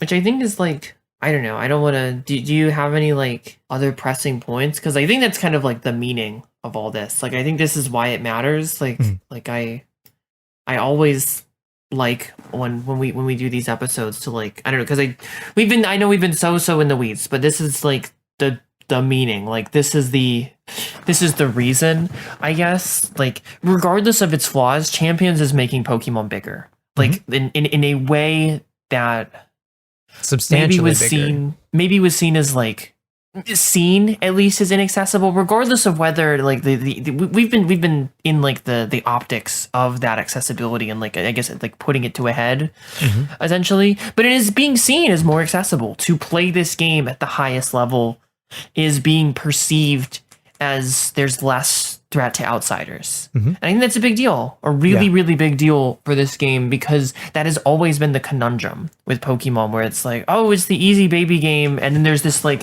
weird abyssal space in the middle, and then tournament play over there that is very hard to wade the distance through. And maybe this is the middle ground. Maybe this is that weird space in the middle. Yeah. Finally, finally it exists. The hardest part about getting someone through the abyssal middle ground is just getting them through the door.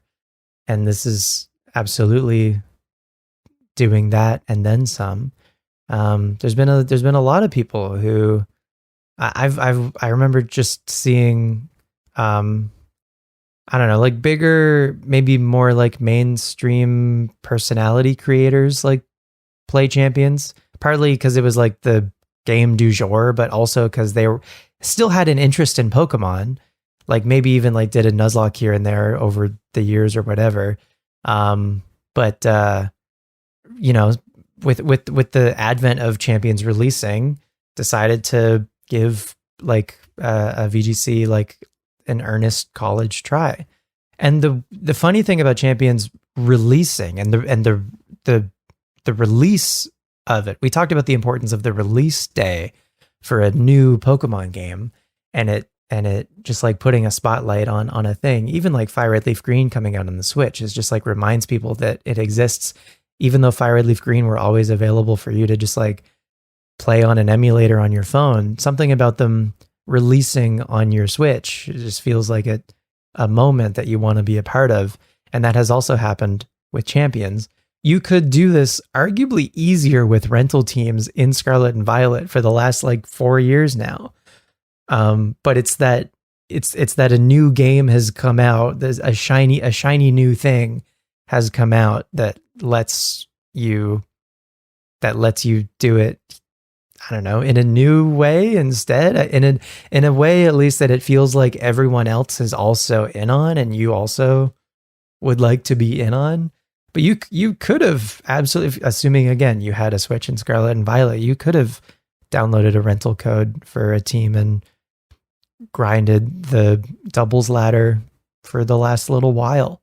But yeah, it's the release of this shiny new thing, and the amount of eyes on it, the amount of existing Pokemon creators who are like farming the shit out of it, and also creators who are trying Pokemon now for the first time, and their audience is getting exposed to it. It's just this like exponential growth, I think. So yeah, there's a lot more people getting interested in specifically competitive Pokemon. I don't think it's like people who are like learning about Pokemon for the first time and getting interested. I think the cards actually are most people's like gateway. Yeah, definitely. We need to just run a cards episode. Like it's Oh, yeah. I think it's time to just like It's inevitable. Pokemon cards. What do they know? Do they know things? Let's find out. Let's find out. Yeah, I don't know. What do you think about Champion's impact on the zeitgeist, as you put it? I think it's just gonna be, or like it already is. It's like the like. I wish I had a name for this, but like it's like as you were just saying, it's like, oh, I could get it. Like I could finally get into that. Yeah. Like I think It's like an inciting incident. yeah. And really, I mean, it was as easy as it ever was in Scarlet and Violet, but there were still so many little things you had to know how to do. And it would, if you were like, I'm going to do this for the first time, I don't have any friends. And like, You have to play the game for an hour first. I'm in for some tutorials, some gameplay. Yeah. Some catching. I think this is like a really good handhold, at least, if not a lot more of like, yeah, I think I could get into this. I think it's not as easy as I want it to be, but I think the groundwork is there because I mean, really, like I'm also I've done all this complaining, but I'm still very much of the opinion is just like, I just want people to play. I want there to be beautiful fights, and I want people to have a beautiful time with their games and to be able to experience this side of Pokemon, of having the ultimate battles. And if it's easy, I think it is successfully easy enough to get someone who already knows about Pokemon, like you were saying, to say, yeah, I can do this. I think I can do this. It positions them for success. The road is long, perhaps. I've seen so many, and it's not even like I'm like, I don't know, I feel like this is like we're doing somewhat analytical whining. Like I have seen so much genuine frustration with this game because it's like you have that point of like, okay, I'm into it. What is going on? How did I get owned that hard? Like they have a combo I could never have even fathomed before this. And I used Fake Out on their Talonflame and it hit me back with Quick Guard. I didn't even know that was a move. What do you mean?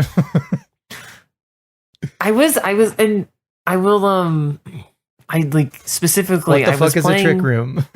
Like that's really. I was so okay. This is a really like something I think is really important because I have this my friend Anna is very like I think she's very good at games.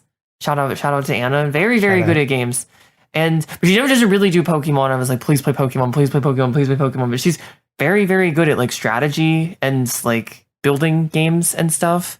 And I was being so enriched just listening to her talk about the game, playing it first time. She's like, Final Gun Champions, it's free. Like we ended up talking about freaking Nirvana, the show, the band, because like she gets like Sinistral comes out and she's like, what the hell is a matcha gacha? And the only thing I could say is I go, matcha gacha.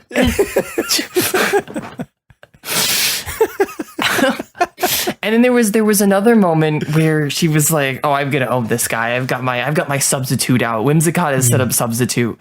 And then Sylveon shoots it with hyper voice, and it goes to the substitute. And she said, "What the hell is that? What's going on? Right. All the rules have been broken." And but it was like this was, I guess, like come to God moment for me because I was like, "Oh, that's just sound moves. They beat substitute." You didn't know that sound-based moves go through substitute? Read a book. Like, no one ever said that. The game never told me that. that's not fair. And I was like, well, sound type moves go through substitute. Yeah. Hate to break it to you. Should have used throat chop. I don't know what to tell you. But so I guess this while hysterical, this like experience I felt like gave me, I don't know, a lot of appreciation for that middle ground. I was like thinking is like this game really does have a lot of work to do on like showing you how Pokemon actually works. Cause then like for then on, like for the rest of the night, she was like, oh, is this a sound type move? Does this move have the secret sound type attached to it? And it's like I do think that something like that happens, and if you don't have someone to explain it to you like intimately, it's like, why didn't fake out work? Is my fake out broken? Like, if you don't have someone to explain that stuff to you intimately, or the game, like to be like pause. Hyper voice is a sound type move that goes through substitute. Yeah, like. Your fake out didn't work because Serena has this ability called Queenly Majesty that prevents priority moves from happening. That happened too. She was like, why did fake out fail? And I was like, why did fake out fail? Well, I have Serena out on the field and she's a badass, so that's your fake out. She is immune to fake out.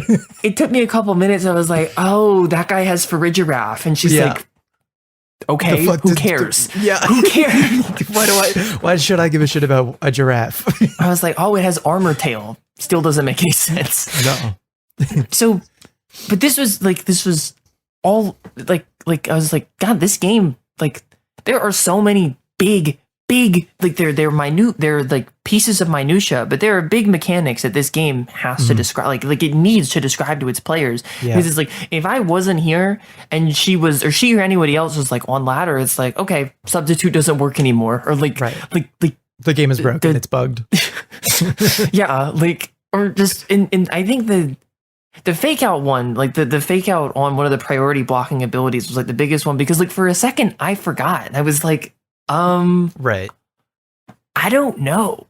Did you mess up maybe? And but it was like I did the gaslighting. And it's like, but the game kind of gaslights you when something like that happens. And so like to what you were saying about like the covert cloak is like, does fake out not work anymore?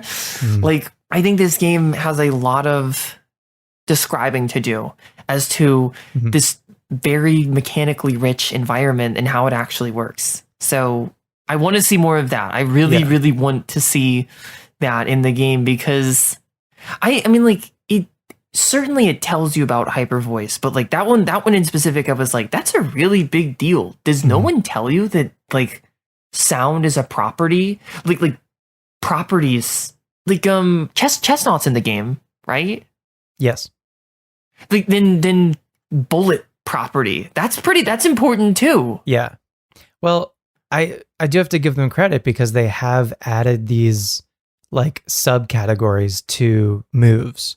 So if a move has priority, they'll now notate priority with a plus or minus system rather than just saying that it goes first or whatever. So like your quick attack will be +1, your extreme speed will be whatever it is, +2 or +3, which is really nice. So then you can actually see like priority wise, certain moves will have different amounts. And even like Trick Room has like a -7 or something. So it like always goes last, stuff like that. They also have subcategories for moves. When a move has a different kind of aspect to it, whether it's a sound-based move, a cutting move, a ball move like a sludge bomb.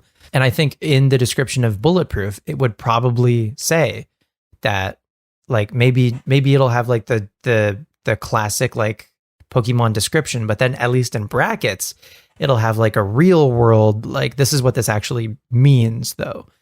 And it might even like give Sludge Bomb as an example or something, but at least it'll say like this Pokemon is immune to ball type moves.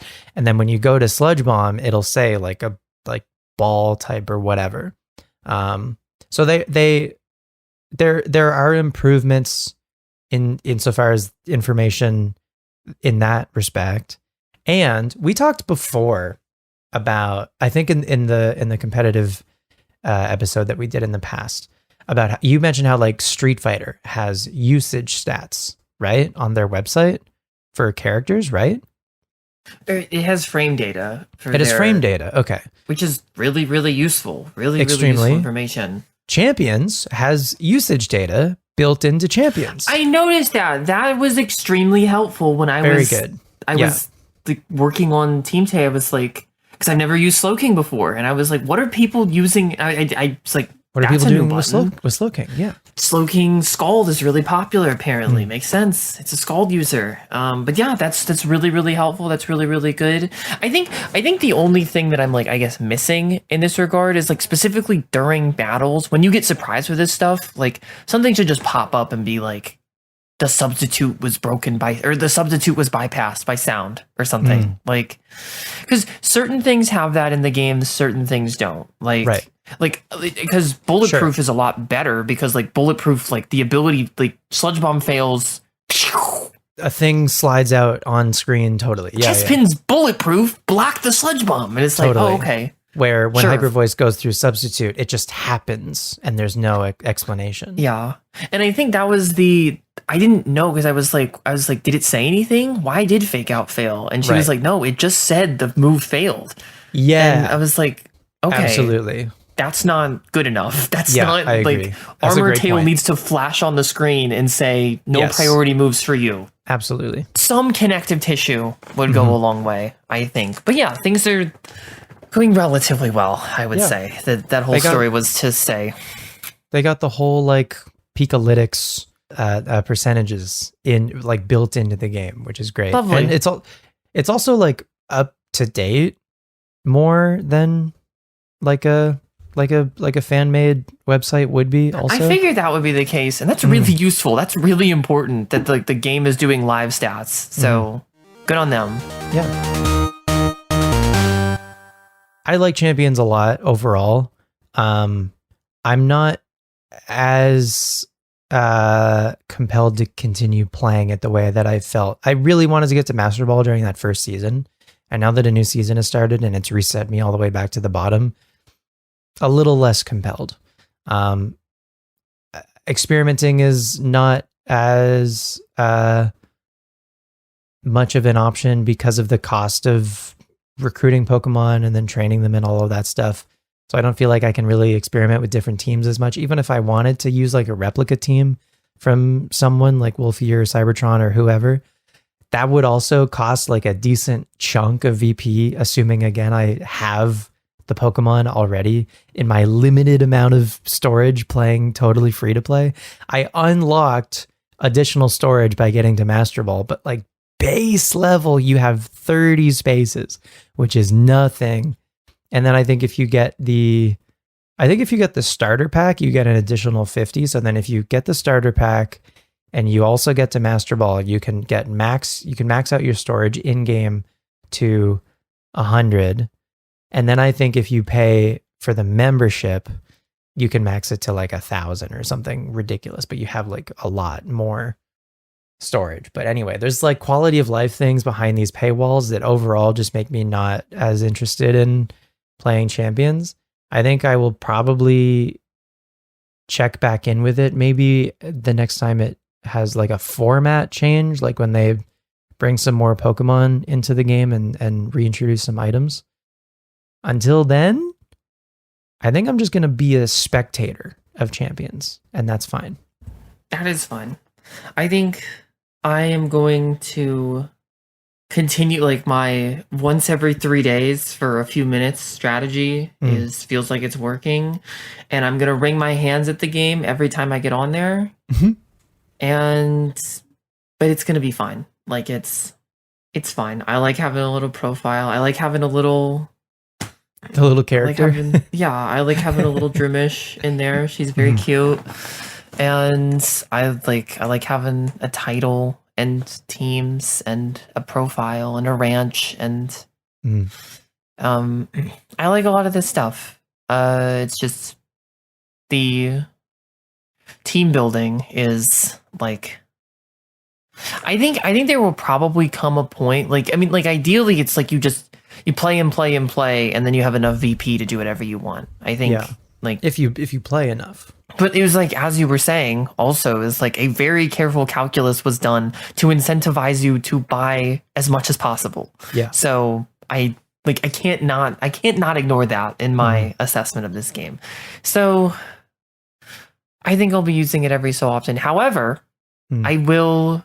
I think I'm not going tomorrow because of like scheduling issues, but like 2 new places in town with me are starting champions locals. There's VGC locals, and I think next week I'll be going, and I think it will be the easiest like VGC trip I have ever taken, because up until now it's been like essentially everything is difficult, because like changing my team on the fly is essentially impossible. Like, right, like in like Scarlet and Violet, unless you have the guys like already ready to go, or like copies or something. Right. Can you play locally in champions? No, I'm gonna have to bring. They were like, try to bring a hotspot. Hopefully, other people will have them. But like, if you can bring a hotspot, I was like, yeah. If there's a game store hosting a locals, like you still need to get your Switch on the game store Wi-Fi. Yeah, and maybe that's not the end of the world, but it is an aspect of it. I think it is really nice that you're in a draft league and you have this like external thing that takes place within champions to allow you to keep playing champions. That's really nice.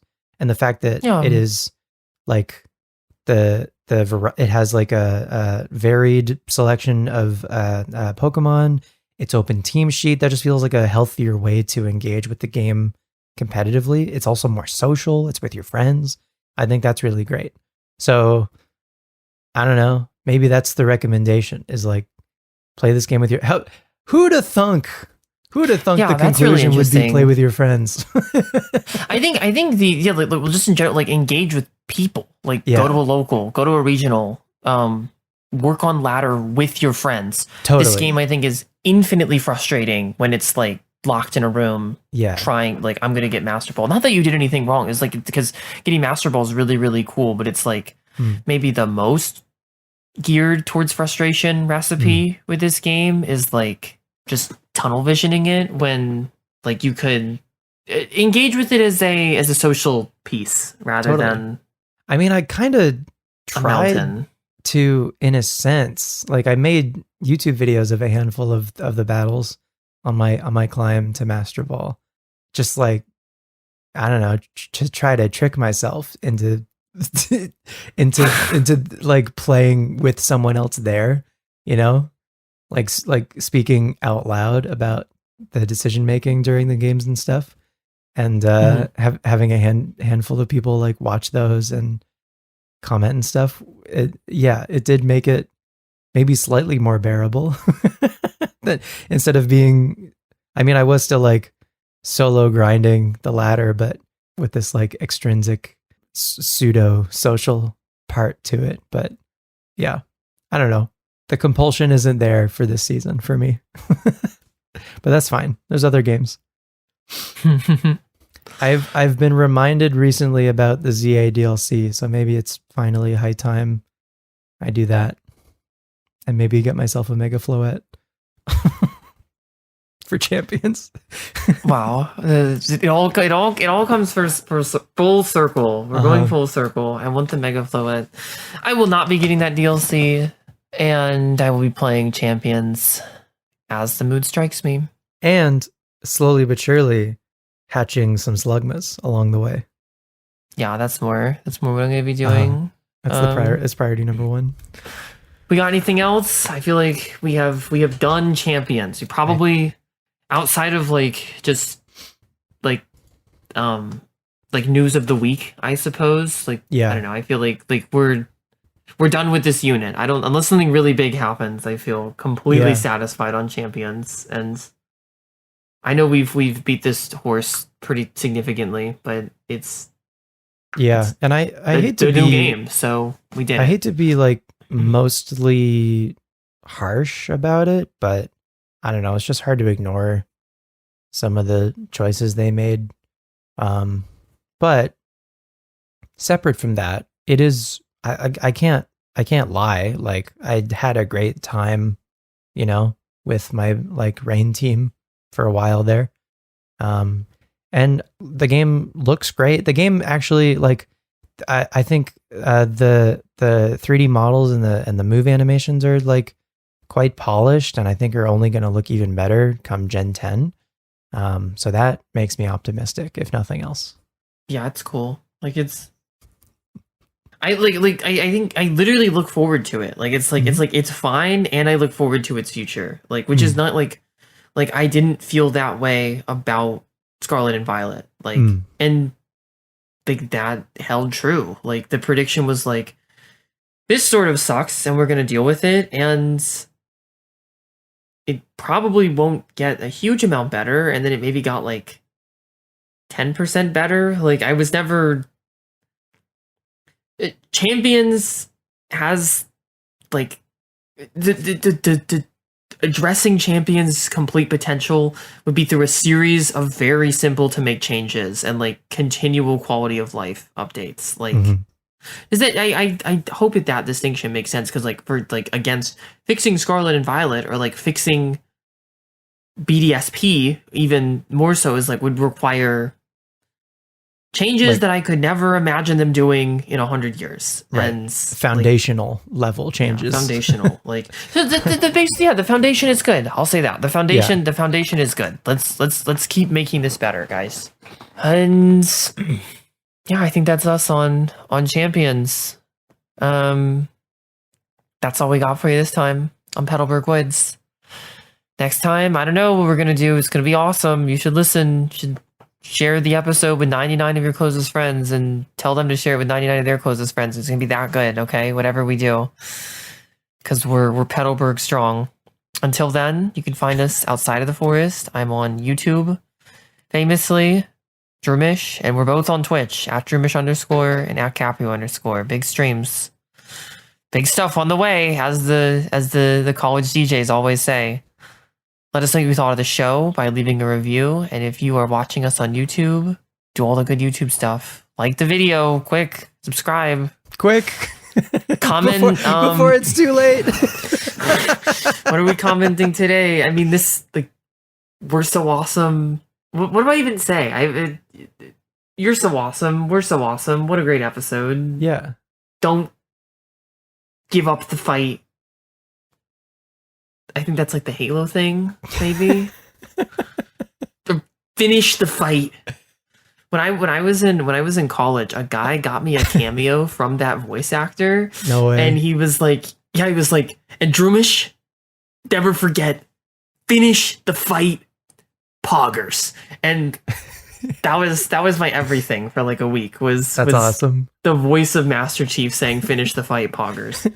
So finish the fight, poggers. Comment down below. Finish the fight, poggers. As always, leave your pals at home, and we will see you next time on the Petalburg Woods. Bye-bye.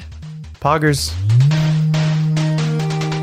Petalburg Woods is hosted by Droomish and Capreo and produced by Girl Luigi. The theme music is by Capreo, and additional artwork is by Mo Paint Stuff. Let us know where you'd like to visit in the Pokémon Universe next, and email us at petalburgpod@gmail.com. Until next time, leave your repels at home, and we'll see you in the Petalburg Woods.